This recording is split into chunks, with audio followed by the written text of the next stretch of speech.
Page 9. Wisdom? So it seems that Gnosticism claims that it's invented Sophia as the wisdom, which is odd, because far as I've understood, there is something inherent in the nature of wisdom that makes it very elusive to them, and indeed contrary to their very nature in general. And besides, it also claims Sophia to be the bride of Christ, so I guess fuck the church and Mary Magdalene, right?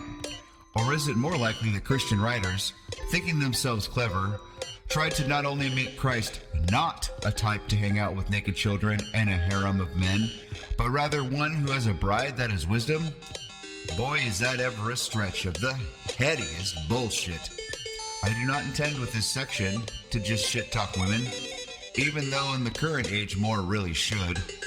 But it should be pointed out that this Sophia character was not invented to uplift women to wisdom, but rather followers of Christ, Catholicism, and patriarchy.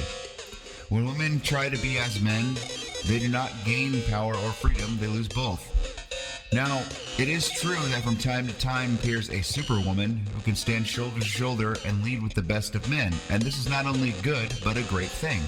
However, such a case is always the outlier and is not a sane, sturdy, or profitable path for most women. Far more than men are women ruled by the ego. It's natural. Because they give birth, they are the core of the family, and as such they need shelter, resources, warmth, etc. to be a wife or mother. In singlehood, women reject countless men, often after the insinuation of false promises, as they perceive them to be unworthy of this ideal.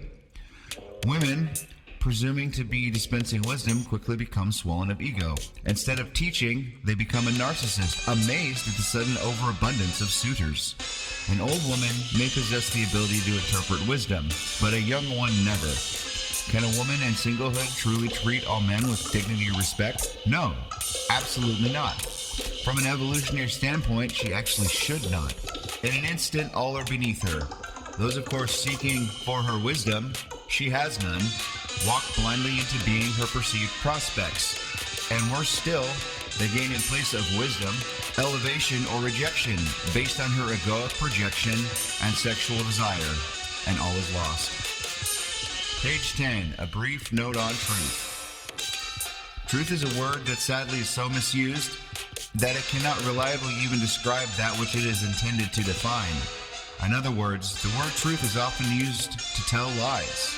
The word wisdom is a better word to describe things as they are in an undefiled sense.